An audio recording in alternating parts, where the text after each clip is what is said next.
This is the Big Lap Chats podcast, where our mission is to help caravanners and campers plan their ultimate lap of Australia. Whether you're dreaming of hitting the road or already travelling, we provide all the information and tools you'll need to bring your dream to life. Tune in as our expert host Annette Jones chats with Australia's big lappers, caravanners and campers, sharing hints and tips for creating the best memories while travelling around Australia. Be sure to check out Annette's website, All Around Oz, Australia's leading site for planning a lap of Australia. But now, settle in and hit play while you're on the road and listen as Annette delivers today's episode. Welcome to Big Lap Chats. We're back for another episode, and today I've got some really special guests with me. They're legendary, and if you haven't heard about them, I'm not sure where you've been the last couple of years, but today joining me, I've got Sarah and Keelan from Sarah and Keelan Travels. Welcome. G'day. Thanks you for having us. Thanks for having us on. You're very welcome. Very welcome. For those that don't know you, what's your story and how did all this get started for you? We got a bit sick of our jobs, which is funny because we'd only been in the workforce for only a few years, but we were sort of just sick of, the 9-to-5 grind, which a lot of people I'm sure can relate to. And we thought we'd just have a year off, and subsequently COVID hit and we wanted to go overseas and do like a Europe trip. So that put that to an end. It canned that idea, and we decided to keep our full drive and just buy a little hybrid caravan thing and take it around Australia. And we took 1 year off and it turned into 4 or 5. So it's been crazy. Amazing, isn't it? I'm guessing, and so that I know, but those listeners might not know, you don't have that same camper now, do you? Nah, so now we're in an Urban Caravan, so we've upgraded to a full-size caravan, so it's got everything you need. It's got your shower, toilet. We can literally, it's like a little apartment on wheels. And we've been taking it for 6 weeks at a time and putting it on a beach, just sort of designed it all around water storage and trying to be out of the caravan parks for as long as possible, essentially. So that's been so good. What is your whole setup and how big's your caravan? What sort of car do you have to tow the caravan? So we've got an Urban Caravan Extreme model. It's an 18'9", which I believe is one of the smallest vans. It's tandem axle. It's one of the smallest vans. I reckon you can still live with your partner without having a UFC fight every second night. So Sarah likes to try UFC on me every now and again, but it's Urban Caravans and it's full TIG welded, and we tow it with a 200 series Land Cruiser, and that's our dream car and this is our dream caravan. So we're just super lucky and blessed to be able to get it all and travel around. It's beautiful with it. Yeah, for sure. And what sort of solar setup do you have?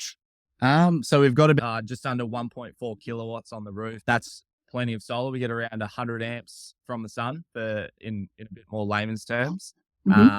We've got about half a ton of water storage as well. So just under 500 litres we can have on us. We don't fill it up normally like that if we're doing a lot of traveling, but because it's certainly very heavy and it affects the fuel economy a fair bit. But yeah, remote, we always fill it right up and stay out there for as long as possible. So what's the longest time you've been able to stay off grid with water? Oh, with water, As in? 4 weeks. 4 or 5 weeks. Brilliant. Water bladder. So we just for example, when we were out at the Ningaloo, we would just stay out there for the whole time. We'd go into town with the bladder, fill it up, and then go back out to camp and just top her up. It's really good having that bladder. It's only $100 and something, and it's we recommend it to so many people because it just allows you to leave your van in places and go get water just in the car and not have to unhook and hook back up. It's so good. So would you take the water then from that bladder and pop it into your tanks? Yeah. Yeah. So we just got a transfer pump, and that's been great as well. We just hook it up, a little 12-volt pump. It's nothing flash. It pumps it straight in, and you don't have to have the flashless gear as long as it works. That's the main thing. For sure. Now, I know you're really, really good at explaining in layman's terms solar and how electricity works in vans and so on and so forth. And recently, when your 24-volt video YouTube came out, that was fantastic. Even I could kind of understand. Yeah. I know nothing about that. So I'm an electrician by trade. I'm trained in 12, 24 volts PLCs and control Sparky. For any electricians out there, they'll know exactly what that is, but it's sort of an extension on just your average electrician. So I've worked extensively in building switchboards the size of buses, and most of the internals are all, 12, 24 volt control circuitry. So all DC. So I don't normally say that too much in my videos. I just say I'm a stupid electrician, but I've got a somewhat decent background for explaining this sort of stuff. And I guess the reason I think that's important is because the industry is littered with misinformation and people talking crap on Facebook. They don't really know what they're talking about. And then a lot of the time you hear stuff and you think you need certain things, you go in and spend all this money, and really you don't need to spend all that money. And the amount of feedback, constructive feedback we've got, people saying you saved me thousands of dollars, whether that's what size cables to run, how to fuse things, just it's unbelievable the impact that we've and how much money we've saved people just purely and simply by releasing YouTube videos on the topic. So it's one of my biggest passions. Even people being able to like understand their 12-volt system, because a lot of the time stuff goes wrong when you don't have access to like a phone, or, you know, it's always at the worst time. Yep. So like people actually being able to look at their system and fault find themselves, I think like that's quite important too. 100%. Because there's a lot of people that would just like get what the salespeople people tell them and then have no idea. My dad's one of them people. Like he'll such a nice guy, and often he'll just get sold something that he doesn't need. So I guess I'm making it for that sort of person. And, you know, Australia is tough to live financially at the moment. Like a lot of people doing it tough. The last thing people need is being led down the wrong path and spending too much money on something if they don't really need it, you know? So it's one of those things, isn't it? It is. And I'll link to your YouTube videos in the show notes for people so they can go have a listen and a look.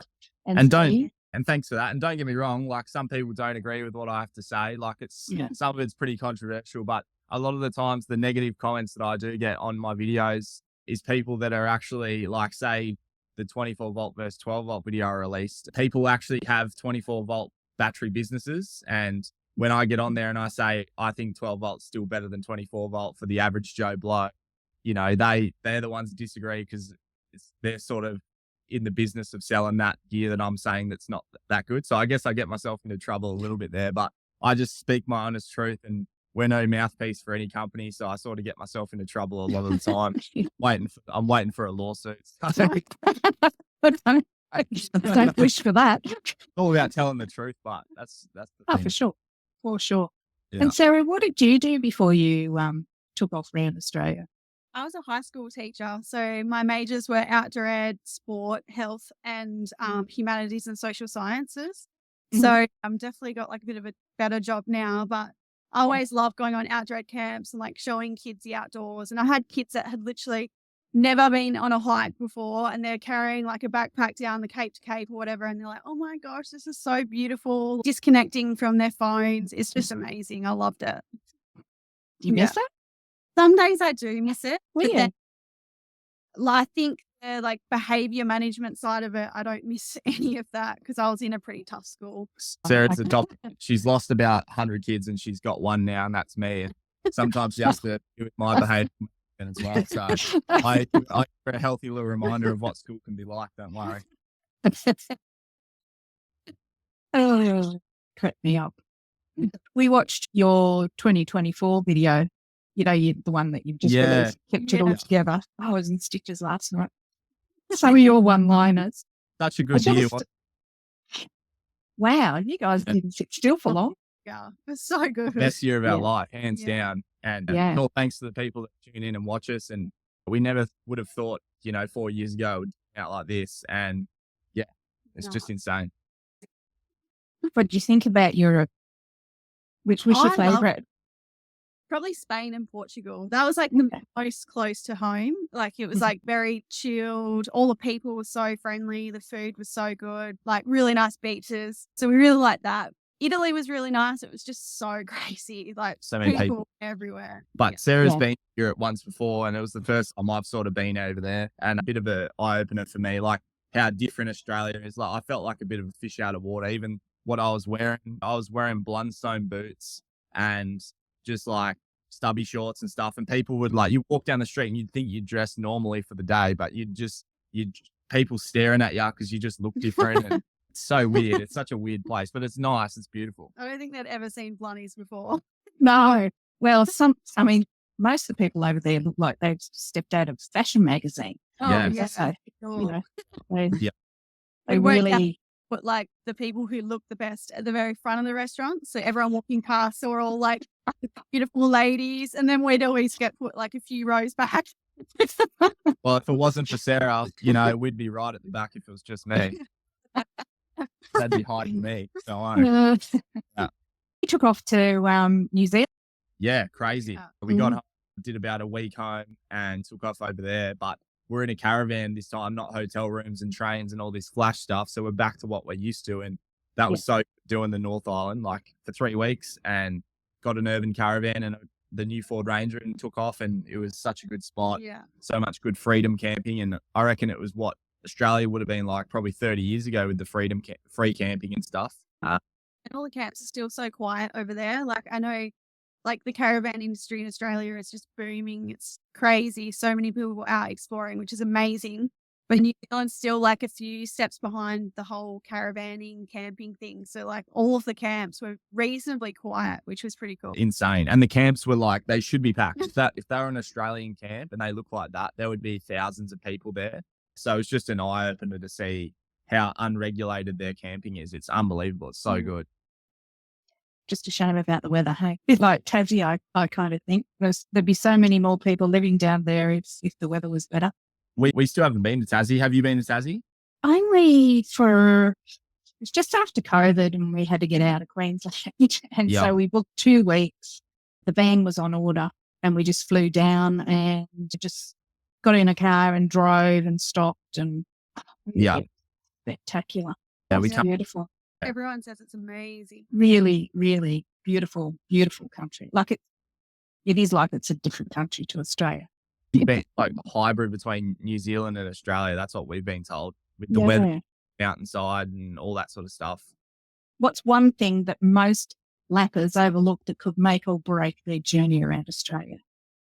Oh, that's a such really a good good question. one. That's because we get asked a few questions every now and again, and that one's definitely not one that we've ever heard before. I That's a good one. reckon would be having this like fixation on having to visit every single spot you see and every single spot that people tell you, because like especially when you start sharing your journey online, you have all these people like, oh my gosh, you have to go here and here and here. And then you get in your brain, oh, like I missed that spot, and you get disappointed and you don't think about all the places you actually did see.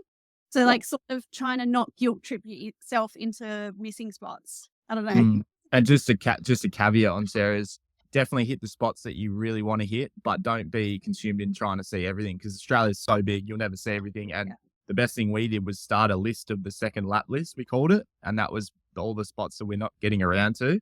And that's what we're going to hit one day. So that's one thing. And that's such a good reason to come back. Such a good question. That's so good. I'm hell into my philosophy, but I guess the only thing would be like living in the moment. So don't fixate on the next spot you're going, because that's quite often the only things you talk about to other travelers is like, you're in this amazing place right now. You meet someone and they're going, where do you go next? Instead of like, you're always sort of in that mentality of the ball needs to keep rolling with the inertia and it can never stop, where you can just relax and take it all in, I guess, because time will whip past for people that have just stopped their full-time work and they're going to have all this fun all of a sudden, and time is just going to flick past for you. Yeah. So just being in the moment, I guess. And I know that's so cliche and sounds so wanky, but I can't think of anything else at the moment. I agree with that. It's not until you hit the road and you've been traveling a week or two or a month or two and you think, crikeys, it's so, I know, cliche, it is such a big country. Yeah, 100%. Yeah, crazy. I don't think that sort of hits home until because sitting at home, watching people say like yourselves on YouTube, you're picturing yourself there and then you're there and then you're thinking, well, where else? That's right. All between bits where there's like just days of driving to get to that next beautiful destination. Yeah. That's for sure. I'm after some money-making tips and money-saving hacks. What are the 3 biggest ones that you would recommend that lappers need to know before they hit the road? Sarah can do this one. Our first one would be like trying to low cost or free camp as much as possible. Like every time we go into a town, we just search up all of the low cost camps, try and like find good ones.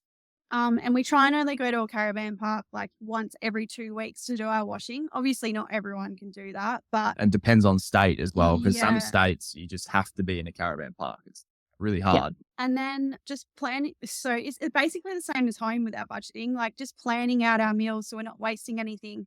We'll do 2 week worth of shop and we'll do our whole menu plan, exactly what we need. So we're not wasting food. And just like home, we buy all our meat, everything in bulk. So then we're sort of saving, and then we just put stuff in the freezer. And just on that too, buy like rolls of meat. So like you can buy a whole Scotch fillet roll, like it looks like a roll of Scotch fillet, and cut your own steaks, because you can get, 12, 14 big bunter steaks out of this roll, and it'll cost you $80. And if you were to buy 14 individual steaks, it'd be like $400, like ridiculous money. You're saving so much money cutting it yourself, And and it's obviously fishing and stuff. Spend all this money on tackle, but that's just squid in South Australia. But yeah, I don't know. I think bean counting is one thing, but you've also got to have a good time as well. Don't be too held up on budget. If you can afford to just live your life, that's the best way. Because I know when we first started, we had a really strict budget, and it almost became a second stress for us. It was like, oh, we got to stay under $400 a week. That's how much we were budgeting when we first took off. And there is so many like free activities that you can do and stuff. Like we rarely pay for paid experiences. Like we'll just go and do free hikes, snorkeling, like there's so much you can do that's for free. Like people don't realize it actually is quite affordable lifestyle if you make it that. Like we are spending less than we did when we were living at home, like renting, Agree with that. Yeah. So there's a few tips there. We covered the most basic one. But beers, I always say to people, if you can buy beers, you got to support your local first and foremost. If you can afford to support your local, good on you. But I'll just speak purely for WA here because I know that really well. But some of the local towns, if you need to buy a carton of beer, you'll pay $30 extra. Sure, you are supporting your local. And if you can afford to do that, good on you and do that. But if you're really tight on your budget and you don't want to blow money, then definitely buy beers from your bigger places, because that's one thing that can really blow your budget. A smaller town, grocery stores, like there is a lot of IGAs that are really affordable, but there is a few spots in WA particularly on that Coral Coast section, the little supermarkets. It's just like, it's not even a little increase. It's like you're Triple. paying $8 for a packet of crisps that would cost you $2 at Woolies. Like it is crazy. But but again, we always try to support our local as much as we can. But there's a certain point, a line in the sand where it becomes from being, a markup to cover their costs to make sure they're still making money, to tripling the price because they know dumb tourists are going to buy it no matter what. Box of shapes, $15, stuff like that. That's Australian. That's just crazy. Yeah. Wow. We've been stung a few times like that. So support local first and foremost if you can, but if you can't, definitely shop in bigger towns. That's probably another tip. We're going to be inside. Yeah. No, that's fine. Just tell us whatever you want. It doesn't matter. So I'm not going to ask you about WA because I know because you're local there and you know all the good spots. But say if you're traveling to a state, say Tasmania, for example, what's your secret to finding those breathtaking spots, under the radar type of destinations? How do you go about that? Hey, it's Annette Jones from Big Lap Chats here. Just interrupting this episode to let you know, if you want to get the answer to this part of the question, then you'll need to join up to my membership where you can hear the extended version. The URL to go to, allaroundoz.com.au/podcast. Otherwise, let's get back to our regular podcast. Wiki used to be good, but And changed recently. So it's thrown everyone into a bit of a spin.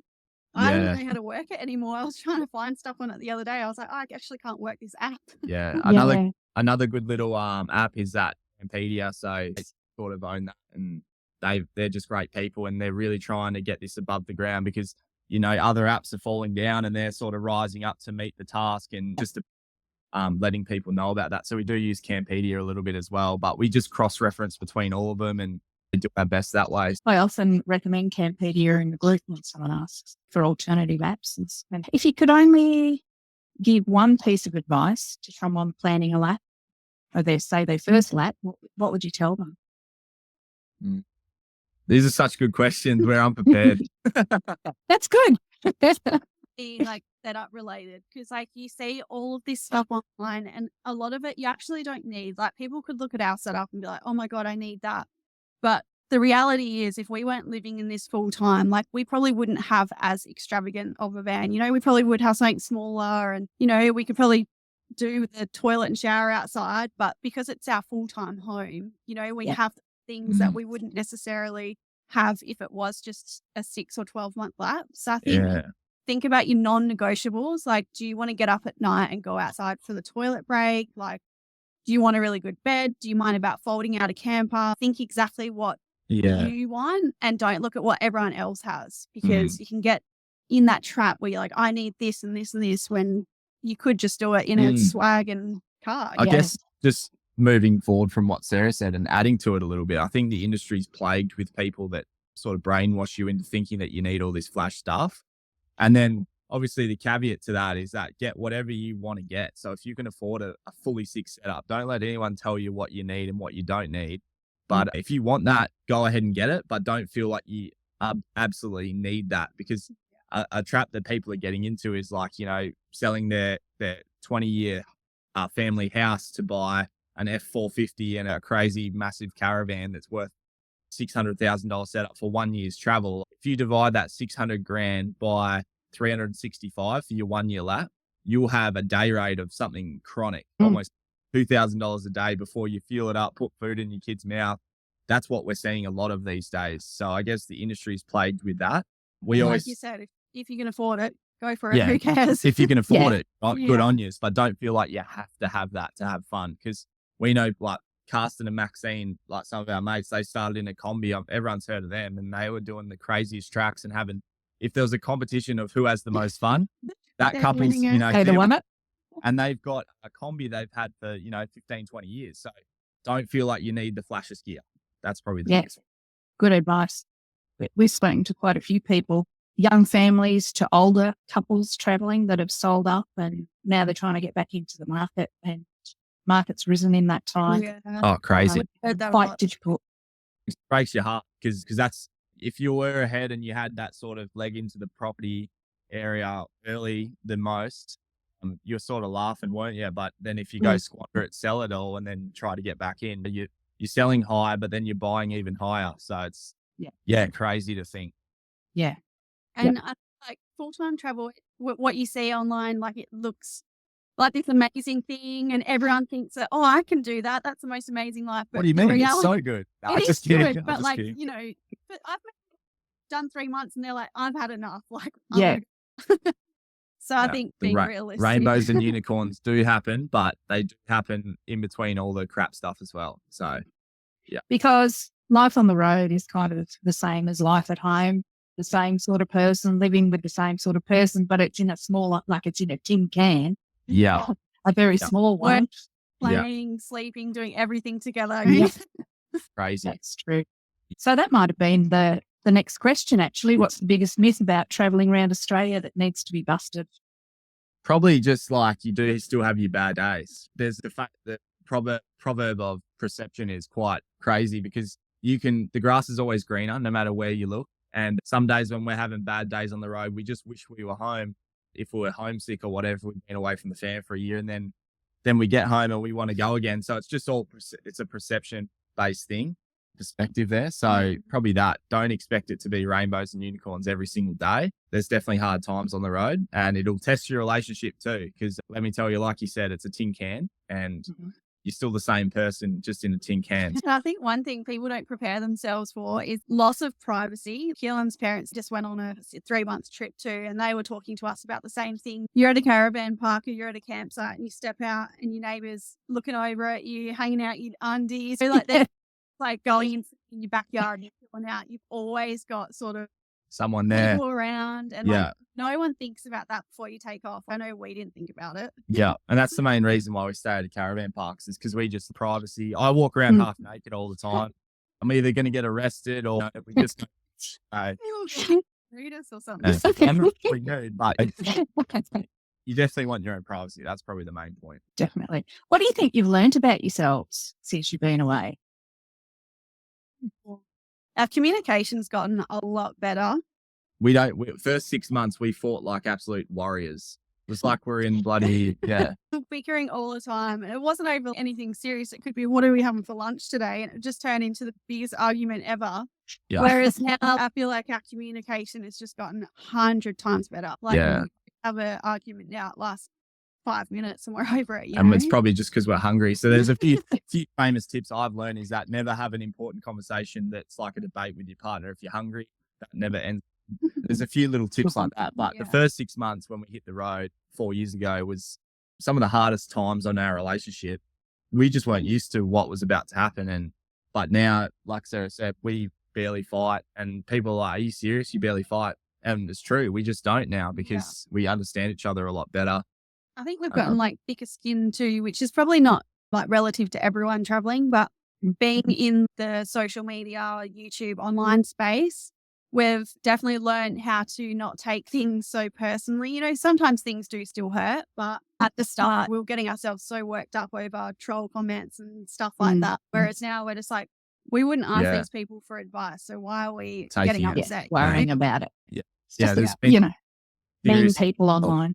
And a lot of the time, they're just having a bad day. The happy man has 1,000 wishes. The sad man has one, and that is only to feel better. So you've got to remember that person's probably had a crappy day at work, at a job there, a thankless job, and they're just trying to take their anger out on something that has zero consequence. You could get out of your car and punch someone in the head at the traffic lights, or you can just go on YouTube and just abuse some random traveler that. So a lot of the time we believe it's just that, but we got the best following. Like our 99% of our team, you know, SKT is they're absolute legends, and it's just the 0.01% which everyone gets. So we're very lucky in that regard. That's good. How do you stay connected and productive on the road without sacrificing the adventure? Because I know that you live and work full time, don't you? So today we've spent 7 hours on the laptops, and this is actually our break. So this is good. this is way better than work. So I guess, I don't know, we both have separate tasks and we don't sort of manage each other at all. Sarah does a lot of things I don't even know happen, and I do a lot of things Sarah doesn't even know happen. We're both very separate in work. And I guess we have a fairly good routine when we're traveling. We'll work in the mornings, then we'll head out during the day, film whatever we have to do for YouTube, and then we'll come back, normally do a little bit more work, and then try and like chill in the afternoons together. But it doesn't always happen like that, but we just try and like have a bit of routine, because you can just like get sucked into being in the van for days on end doing work, you know? Totally. And we find it very hard to work when we're hanging out with people. So like this year on the Ningaloo, we had a heap of our mates stay with us, like Brad and Haley from our Australia trip were the worst ones for it, because Brad would just be like, even though I'm at Lefroy and Brad and Haley are at North Lefroy, saying, Brad will say, you want a beer? And you're only a 5-minute boat. You just get in the dinghy and you fang it over to the next bay around and have a beer, and you just get no work done. So especially I've got ADHD, so it's not the best at the start with, but Sarah keeps me in check, and we both have set routines. So thank God for that. Oh, that's good. Maybe off we answered the question there, but You just have routine. I guess we do solo travel a lot so that we don't get too distracted, and then divvy up our time of when we will travel with people, because it is hard to travel with like people who aren't working on the road, because they're like, oh, what are we doing today? And we're like, oh, we've got to work. You're working. Some people probably think we're absolute weirdos, because when we do go to a caravan park, a lot of the time it is just to do washing, and we might only be there for a day or two, but as soon as we get in, we plug the van in, which we don't really need to, but turn the aircon on, start the washing up, and then we just sit with the windows up for like 2 days. We don't even go outside. No one sees us. Like we just go like full den cave, and we just work, because you seriously got to wait. I mean, it's just like having that 9-to-5 job, but you've got to actually fit it in. And I found this hard to adapt when we're on the road, because travel days happen. And so you're sitting in the car, then you get there, then you're out exploring the place, and then somehow you've got to fit it all in. You've got to have self-management, that's for sure. But one thing on that is that I don't think we're complaining, because we absolutely love what we do. And if I was listening to that from, you know, on the radio or whatever, I'd be thinking these guys are whinging about nothing, because we love what we do.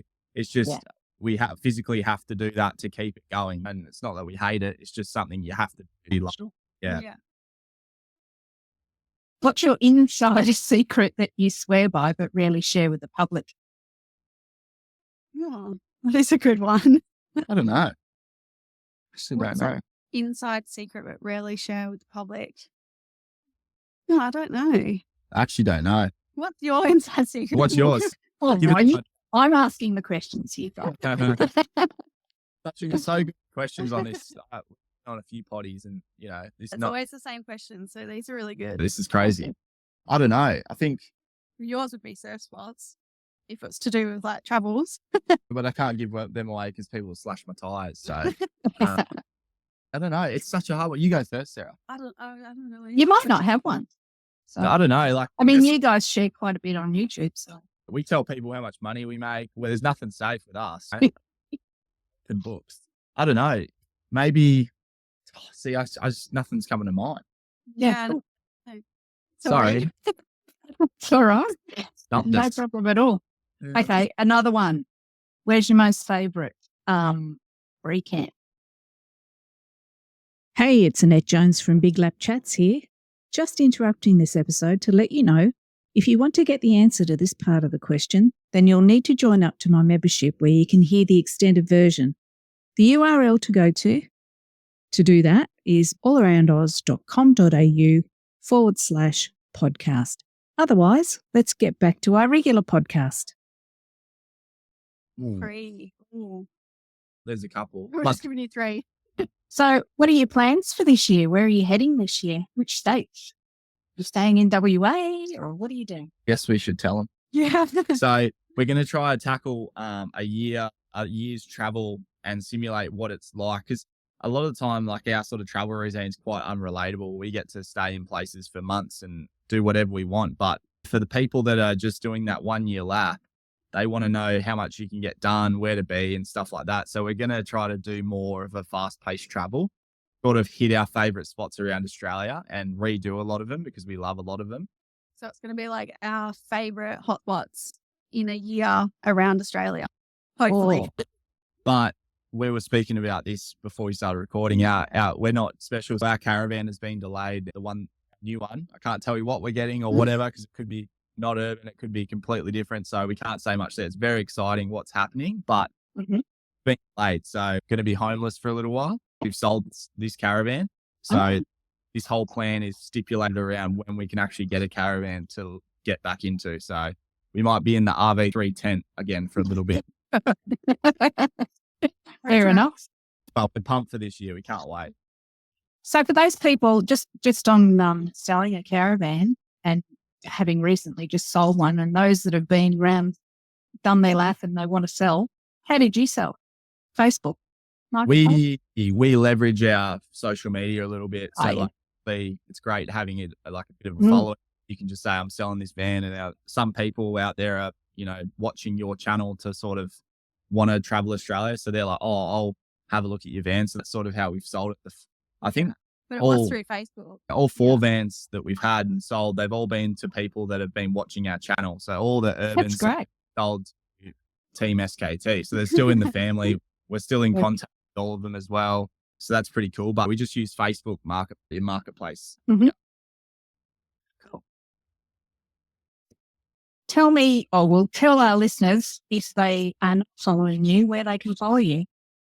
You do it because I'll get it wrong. Basically on most platforms. So our main one is YouTube, Instagram, TikTok, Facebook.